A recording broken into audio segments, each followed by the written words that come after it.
haciendo un pequeño repaso sobre los ejes, ¿verdad? Que quiero disertar en esta mañana, pues vamos a hablar un poquito de la parte de sostenibilidad que ya les he mencionado, pasando primero por el consumo energético propiamente, luego la incursión o el avance que tenemos en cuántas personas incluso más conectadas o interconectadas tenemos en el planeta, las consecuencias propias dentro de las telecomunicaciones o esta demanda que tenemos hoy en día a la aplicación de los data centers y por último un par de conclusiones que nos van a servir para poder tener esos tips o lecciones aprendidas o que vamos a poder implementar propiamente en nuestras empresas, en nuestra forma de vida, etcétera. Y bueno, quiero iniciar aquí. Yo no sé cuántos de ustedes han pasado por esa línea. No sé, aquí hay muchísimas marcas, ¿verdad? Ahí gráficamente representadas, pero eso es una línea de tiempo, básicamente es cómo nos veíamos y cómo estamos hoy y hacia dónde vamos con los celulares del futuro, por ejemplo. Pero quiero preguntarles, ¿cada cuánto ustedes cambian su dispositivo electrónico? ¿Cada cuánto cambian ustedes su celular, por ejemplo? No sé, pensando, digamos, así como en la tendencia general, puede ser cada 2, cada 3 años, porque aproximadamente es a ese tiempo tenemos un release nuevo o porque los dispositivos son tan comerciales que ya a esa edad más o menos van teniendo o van fallando la batería, ya no nos dura todo el día o ya solamente nos dura medio día o el uso es tan frecuente que empieza a darnos algunos problemas. O porque el último que salió tiene más, no sé, píxeles, su cámara es más bonita, o porque tiene más almacenamiento, o incluso, digamos, la batería también tiene mayor durabilidad, no sé. Pero más o menos, ese es el promedio, de 2 a 3 años. Realmente, y nos podemos a pensar, y nos podemos poner a pensar, ¿verdad? Que los teléfonos de antes incluso duraban semanas, ¿verdad? Sin tener que estarlos conectando, sin tener que estarlos cargando. Y a hoy, por la frecuencia de uso y también por la frecuencia de cambio, pues cada día se hacen más comerciales. Esto nos lleva a una tendencia de consumo también. La RAE dice que sostenibilidad o un proceso sostenible es aquel que puede mantenerse por sí mismo. Y cuando nosotros hacemos que más bien nuestros procesos, nuestras materias de consumo sean utilizando más materias, pues es prácticamente imposible llegar a esta definición tácitamente, ¿verdad? Que se va a mantener por sí mismo. La sostenibilidad también se puede entender o se entiende como lo que yo voy a hacer o lo que yo voy a generar para satisfacer mis necesidades de hoy o las necesidades de nuestra plataforma, de nuestro entorno, de nuestra generación hoy, sin afectar lo que va a pasar en el futuro a nuestras generaciones. Y ahí es donde quiero empezar para que podamos recapitular un momentito y pensar en todos los sectores que están aquí, principalmente los que estamos generando mayor infraestructura, los que estamos desarrollando dispositivos, los que estamos generando diseño también para poder colocar esos dispositivos, esos equipos, en el área propiamente de las telecomunicaciones, de los data centers, del IoT, toda esta gama que va a demandar algo innovador, algo completamente nuevo, para que nuestros procesos sean un poquito más conscientes con esta realidad de generar, mantenerse por sí mismo o al menos no afectar drásticamente las generaciones del futuro. ¿Sabías que tenemos dos tipos de residuos propiamente en el planeta, digamos? Tenemos dos tipos de residuos. Tenemos los residuos de basura electrónica, que es algo de lo que les mencionaba anteriormente, pero también tenemos un residuo que tal vez no visualizamos propiamente, digamos, como un elemento, no sé, como una computadora, una pantalla o algo. No lo visualizamos así. Puede ser un dato propiamente, ¿verdad? Una fotografía, un archivo almacenado, etc. Entonces, esos dos tipos de basura, vimos los celulares anteriormente. Entonces, Aquí les demostramos con este estudio que realizó National Geographic en conjunto con BBC, actualizado este año, en noviembre, perdón, el año pasado, en noviembre del 2020, que el 38% de los aparatos pequeños, de la totalidad de los desechos electrónicos, el 38% son dispositivos pequeños. Llámese AirPods, llámese iWatch, llámese tablets, llámese teléfonos celulares. Entonces, todos esos dispositivos pequeños abarcan un 38%. Veamos la gravedad y tal vez el volumen que a veces no dimensionamos, ¿verdad? La producción de chatarra electrónica pues sigue un creciendo de aproximadamente 2 a 3% anual. Y además de esto, este estudio también revela que solo entre el 17,4 y el 20% de los residuos propiamente son los que se logran reciclar o que se logra darle un nuevo uso. Y vean que los componentes que tienen estos residuos, pues puede ser oro, hierro, cobre, y esto va a sumar también dinero, ¿verdad? Propiamente. Entonces, ese estudio lo que revela al final también es que si nosotros consumimos estos dispositivos y almacenamos más de esto, pues también se puede traducir en un ahorro, no solamente a nivel de espacio o a nivel, digamos, de más basura o de más de contaminantes, porque también los desechos electrónicos, ya hay estudios que acreditan que tienen un efecto también adverso para la salud, pero además es el dinero que se podría ahorrar comercial o empresarialmente, alrededor de 62.500 millones al año. Esto es bastante, ¿verdad? Pero más allá de eso, veamos nada más gráficamente la tendencia de las toneladas.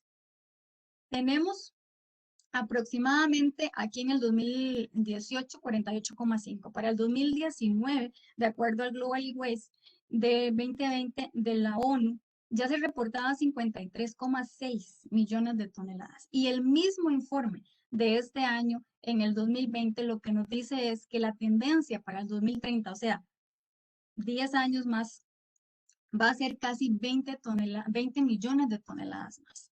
Entonces, lo importante es que podamos tener conciencia de que esto, porque no, tal vez no lo vemos físicamente porque usted solamente ve su celular o porque yo solamente veo mi mouse, pero es lo que estamos acumulando en el sector. Ahora, además de eso, les comentaba del tema de los datos basura. Propiamente los datos basura es algo también más grave porque no lo visualizamos, ¿verdad? Porque no vemos que que se está llenando, bueno, a veces sí en el celular, ¿verdad? Vemos que ya la memoria está llena, ya no tenemos más capacidad, entonces nos pide más capacidad.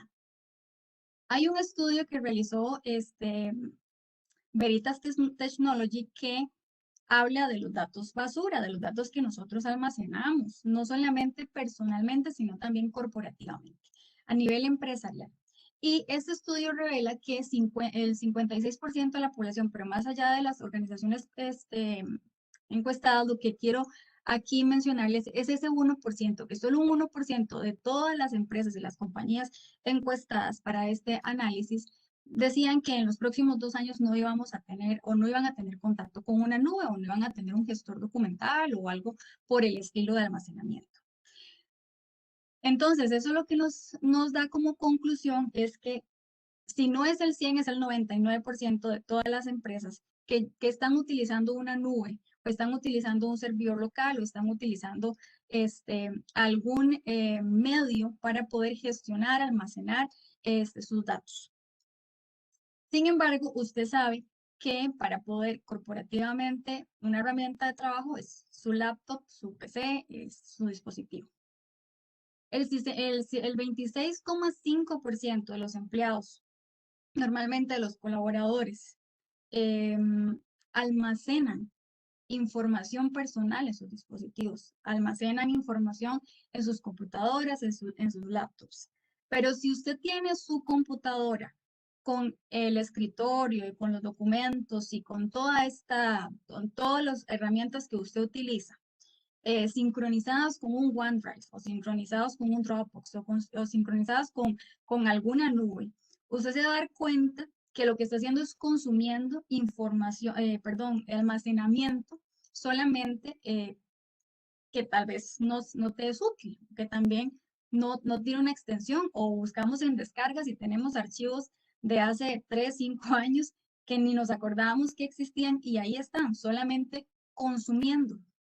Entonces, lo importante de esto, lo que quiero tratar de transmitirles a ustedes es que ese 33% de los datos almacenados que esta encuesta o estudio reveló que son datos basura de las compañías o de las empresas que nosotros mismos almacenamos, ya sean como datos personales, como datos de empresa, que nosotros generamos un documento y ese documento se guardó en 3 lugares diferentes. Estás haciendo duplicidad de información y también duplicidad de memoria que no necesariamente es indispensable para tu función y para tu compañía.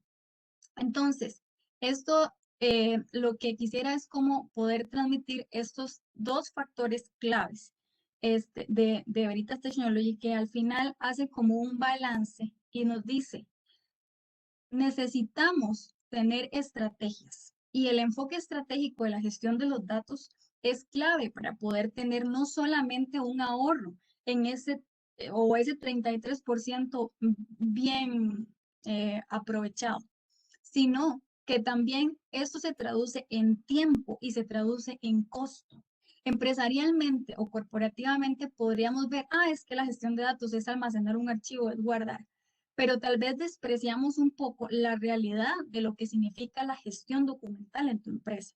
¿Por qué? Porque tal vez tenemos un archivo que está guardado en 3 dominios diferentes o en 3 lugares diferentes y te está consumiendo y te está generando una capacidad de almacenamiento que realmente no necesitas. Si esto lo multiplicamos por todos los colaboradores que tienes, vas a ver que el aprovechamiento puede ser mayor. Pero aparte de eso, la efectividad que puede tener o el desempeño que puede tener tu colaboradora aprovechando bien el tiempo, buscando solamente el archivo que se necesita. A veces tenemos 10 backups de algo que realmente no nos interesa o que no es el final, o perdimos tiempo buscando en cuál era el archivo que realmente nos iba a aportar. Y eso es tiempo. Tiempo también se traduce en dinero, efectividad o productividad propia, ¿verdad? Y adaptar la tecnología adecuada. Ese es este, la otra variable, que no necesariamente, digamos, la misma herramienta funciona para todos. Tal vez no a todos nos sirve un Dropbox, tal vez no a todos nos sirve un Docs, tal vez a todos no nos sirve un SharePoint o un OneDrive. Es buscar la herramienta propia que a ustedes les funcione para su empresa o personalmente para almacenar. Si te sirve Google o si te sirve no sé, Apple, o si te sirve, ¿qué te sirve exactamente para no tener esa duplicidad de información hasta para buscar una fotografía que usted quiera imprimir, ¿verdad? Podemos durar desde 1 minuto hasta horas o días para poder buscar entre las 4.000 o 5.000 fotografías que tenemos ahí almacenadas por no tener la información bien o estratégicamente clasificada. Y bueno, para ya entrar más en materia con la parte de energía propiamente, hace un tiempo, bueno, casi que por todo lado nos sale que en el 2050 vamos a llegar a tener 9.800.000, perdón, millones de habitantes en el planeta, entonces el consumo, y entonces se va a hacer una, masividad de consumo por la población. En realidad, no solamente es por la población. Si vemos, las ciudades ocupan sí el 3%, de acuerdo a la Agencia Internacional de la Energía, el 67% del consumo energético global es de ese 3%, ¿verdad? O sea que es sumamente alto, y vemos que la mayor cantidad de energía se está concentrando en la industria propiamente. Pero tenemos otras áreas y otros sectores. Sin embargo, pues la industria propiamente, donde también está inmerso los centros de datos, pues vamos a tener mayor consumo de energía. Si lo vemos desde la perspectiva mundial, o si lo vemos completo, traducido más bien en países, vemos que también hay una disertación un poquito aquí que no necesariamente tiene que ver con la cantidad de personas, sino con el espacio o los países que tendremos más industrializados, más desarrollados. Aquí tenemos un mapita que nos muestra el consumo de energía por persona y el consumo de energía global, digamos, por países. Entonces, en resumen, los países por personas, podemos ver que está Islandia, Noruega, Canadá, Estados Unidos, las Naciones Unidas, por ahí también algunos de las naciones ricas como Arabia Saudí o Qatar. Pero si lo vemos desde el consumo de energía por país, tenemos a las principales potencias, ¿verdad? Por aquí China y Estados Unidos en industria. Y también ahí tenemos a India, pero incluso vamos a estar en un lado promedio central, no tanto a la máxima.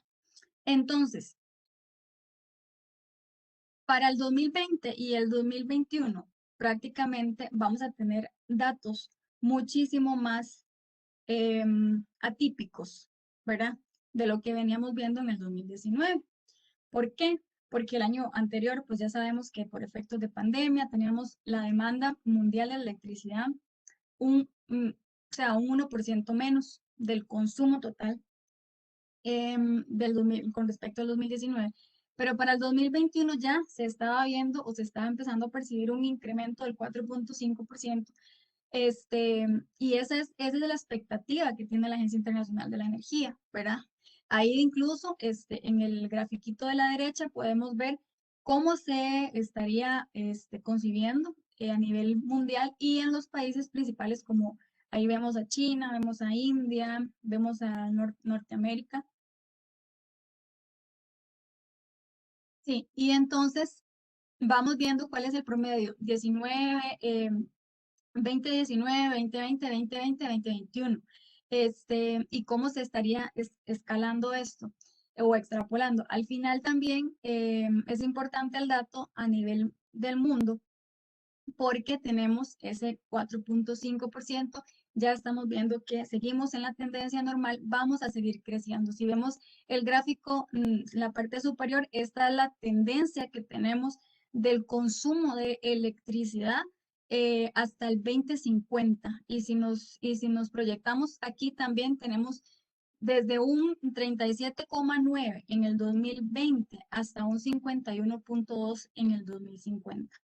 Estamos hablando de un consumo, digamos, alrededor del 20% más en este periodo de tiempo. Lo que nos refleja es que seguimos consumiendo cada vez más energía y no estamos en el 2010, donde era que el equipamiento era ineficiente y por eso teníamos ese consumo, ¿verdad? Pero seguimos con la parte de telecomunicaciones propiamente, porque también tenemos este incremento reflejado en las telecomunicaciones y podemos verlo muy reflejado específicamente por el tema de la pandemia, donde incluso el 2018, este estudio de la Unión Internacional de Telecomunicaciones de la ONU nos refleja ese 53% donde teníamos a todos los usuarios de Internet. Aquí teníamos 4.1 billones de personas conectadas, pero para este 2021 ya tenemos 4.6 billones de personas conectadas. Eso refleja un 59,5% de la población completamente fuera de lo que tenía la expectativa en el 2019, digamos, de que esto llegara a pasar. Pero aquí un dato importantísimo y un dato curioso es que aparte de la demanda que tenemos, también se refleja el mayor uso en nuestros dispositivos electrónicos. Entonces tenemos una estadística del 38.3% de que las personas pasan más tiempo con los dispositivos electrónicos por trabajo o por simplemente recreación. Entonces, este estudio nos dice que incluso, vean, ese 61% es por el uso de WhatsApp. Y sí, podemos atribuirlo al tema de la pandemia, pero esto llegó para quedarse. No llegó para irse, llegó para quedarse, para facilitar, para mejorar esta nueva forma o esta adaptación a la realidad, donde tenemos que irnos acomodando y acoplando propiamente a la tendencia, a lo que nos está dictando, que es la necesidad propia de la humanidad y la demanda propia a nivel global. Con respecto propiamente a las telecomunicaciones, nos vamos a dar cuenta que parte sustancial es las ciudades inteligentes. ¿Por qué? Porque vamos a tener tantos dispositivos interconectados que esto va a seguir creciendo, ¿verdad? ¿Será, será suficiente llamarlo ciudad inteligente? La verdad es que no sabemos, cada día vamos a tener cosas como hasta los residuos, los desechos, por debajo, este, estratégicas propiamente con la electricidad, con la iluminación, con la seguridad, con la conducción autónoma. Tenemos que propiciar que las ciudades también se adapten a la conducción autónoma. Leía por ahí que Tesla no va a llegar, digamos, a tener el vehículo en nivel 3 de autonomía, ¿verdad? Siempre va a necesitar la conducción de una persona o algunos reflejos humanos para poder reaccionar. Por lo mismo, porque no solamente es generar el dispositivo, sino que adaptarse a lo que tenemos, a la infraestructura existente o a mejorar la infraestructura existente para dar pie a que lo nuevo pueda llegar. En el tema de la robótica también, tendencias montones y más allá de la medicina, también tenemos en el área de la construcción, por ejemplo, muchísimo de esto, o de la industria propiamente de almacenamiento. El IoT, donde vamos a tener todas las casas, ¿verdad? La videovigilancia conectada, los electrodomésticos, las puertas, los llavines, absolutamente todo. Y esto lo que va a hacer es simplemente más demanda. Y aquí vamos. ¿Concluimos en qué? En siempre. En la casa de esta demanda, del procesamiento de estos datos. La, La Agencia Internacional de Electricidad para el 2019 tenía que los centros de datos consumían un 1%. Vean, este estudio del Data Center Dynamics del año pasado, 2020, donde habla específicamente de la eficiencia energética, nos dicta que ya tenemos un consumo del 2% de toda la electricidad global. Y también tendrá un crecimiento exponencial. Con la tasa de crecimiento actual podría consumir hasta el 6% de energía en el 2025, o sea, en 4 años. Pero más allá de eso, también todas las tecnologías de la información lo que predice es que pueda llegar a consumir el 20% de la electricidad global. Eso se traduce en un 5.5 de las emisiones y aquí es donde tenemos que pensar en que cuando hablamos de las emisiones de carbono, nuestra huella también está ahí reflejada. Veamos el gráfico de la derecha, porque también es importante que podamos ver, visualizar la tendencia en los centros de datos. Teníamos el método tradicional, no teníamos los centros de datos tradicionales y veamos cómo se nos estamos comportando. Incluso, digamos, el cloud también se está viendo disminuido, ¿verdad? ¿Por qué? Por los hiperescala. Entonces, la tendencia es que tenemos data center hiperescala que sean mayormente eficientes, que tengan un almacenamiento y que tengan una operación sustancialmente sostenible o que pueda llegar a tener mayores capacidades para que esa eficiencia pueda empezar a darse acá.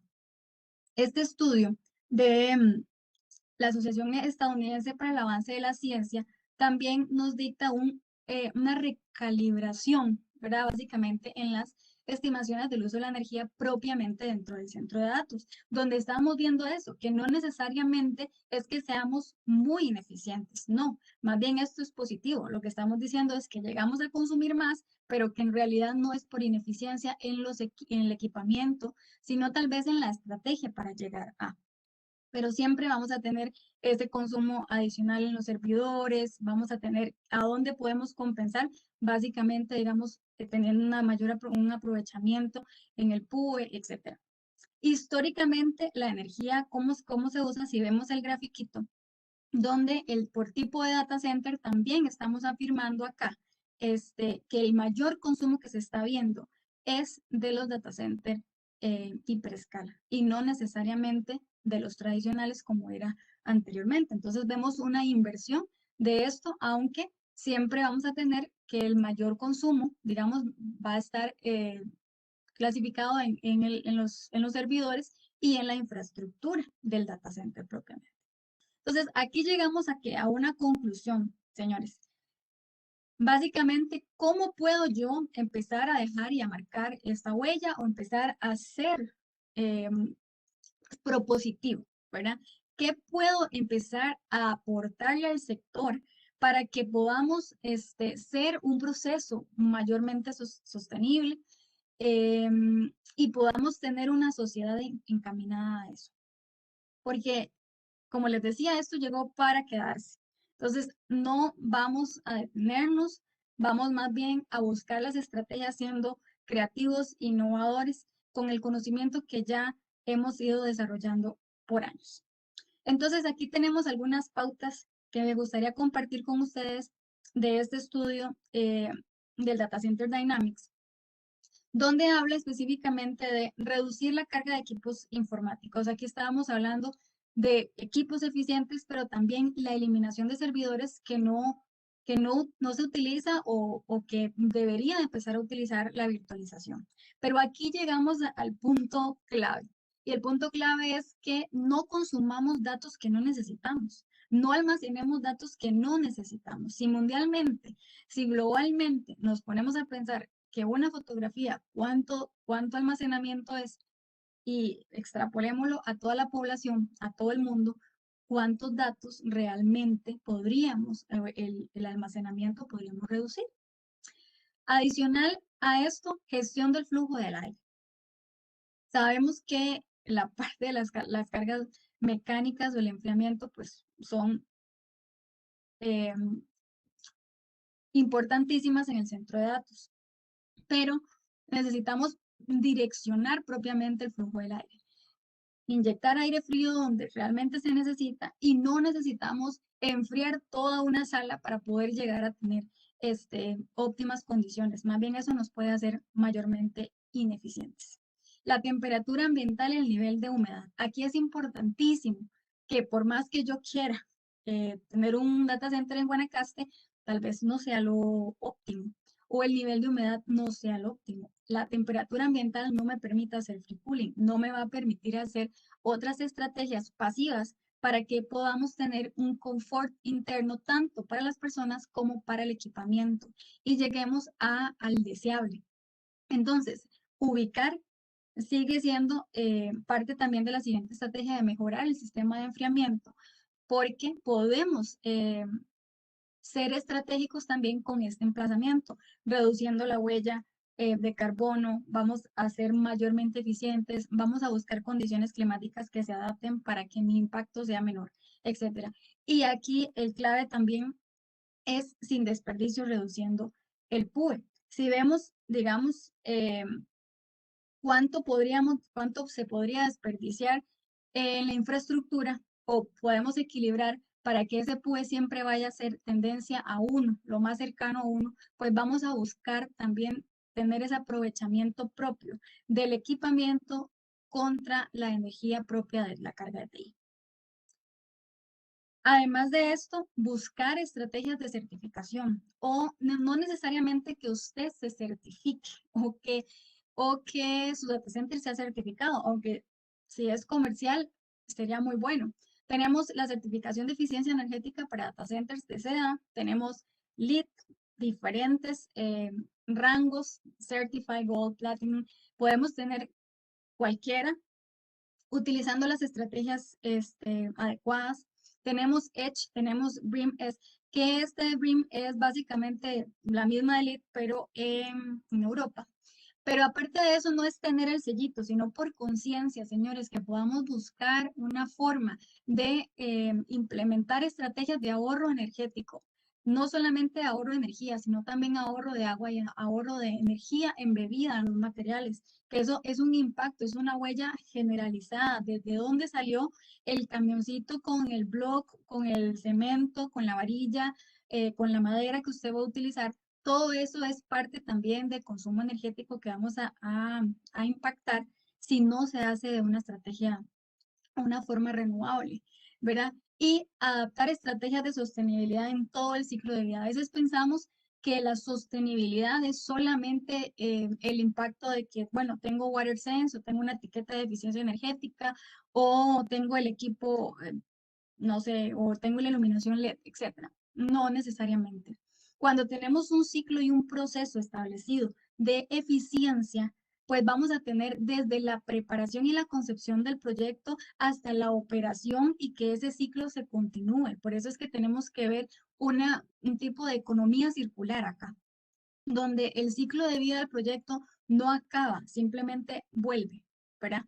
Y esto es lo que nos puede hacer pensar estratégicamente un poco diferente, a que no solamente es el proceso de diseño, sino que el proceso de la planificación, la gestión del proyecto y más allá de qué va a pasar cuando eso se construya o en el proceso de la construcción o después que eso esté implementado. Y eso nos va a hacer diferentes, diferenciadores completamente. Y bueno, para concluir haciendo un resumen propiamente de lo que hemos visto, importantísimo y que, bueno, me tiene meditando también, es el tema de los datos basura. Señores, consumamos lo necesario. Podemos tener información en nuestras laptops, en nuestros dispositivos electrónicos, en nuestros celulares, que no necesitamos. Y eso es una estrategia muy fácil y muy práctica de que podamos mejorar la manera de aplicar la sostenibilidad para tener una sociedad un poquito más equitativa y que nuestras generaciones no se vean impactadas. Si reducimos ese consumo innecesario, vamos a poder planificar mejor las soluciones del futuro. La demanda va a seguir en aumento, esto no se va a detener. Entonces es por eso que necesitamos aprovechar y generar estrategias, un equilibrio y un balance propiamente para que podamos desarrollar proyectos y podamos crear proyectos, no solamente desde el concepto de diseño, sino también desde que usted, no sé, coloca, digamos, o piensa en cómo va a generar su UPS o cómo va a diseñar usted su unidad de aire, qué va a hacer con la tubería, con la válvula, qué va a hacer con todo el equipamiento propiamente, si la iluminación LED o si la iluminación POE o si cuál es la mejor solución. Si usted empieza a generar productos de valor de innovación, también pensemos en que ese producto va a tener un deceso o va a poder seguir adelante, digamos, con un ciclo de vida saludable. Y estas estrategias y estos equilibrios que podemos dar, bueno, vimos que ya está el tema de los nómadas digitales por ahí, entonces es muy valioso que podamos pensar en esos nómadas digitales como una estrategia de que vamos a los países o la gente está migrando a países donde hay consumo energético sostenible o de fuentes renovables. Muchos están viniendo a Costa Rica o se está haciendo esto como un tipo de mercado turístico. Es bueno y podemos pensar en soluciones que no necesariamente se enfrasquen, como les decía, nos engloben en el conocimiento, sino que nos hagan ser mayormente creativos e innovadores. Y con esta pregunta cierro, ¿por qué la eficiencia energética debe ser una prioridad para los responsables de data centers? Pensémoslo, es clave que pensemos en la eficiencia energética, porque de ahí nace, pero más clave es que seamos conscientes del por qué estoy haciendo y estoy siendo parte de la solución. Muchísimas gracias a todos por el tiempo y por el espacio y espero que todos estén muy bien, que se cuiden montones. Esto todavía no acaba, aunque si ya se puso la vacuna, si no se la ha puesto, igual esté con mucho cuidado y que Dios los bendiga a todos. Muchísimas gracias.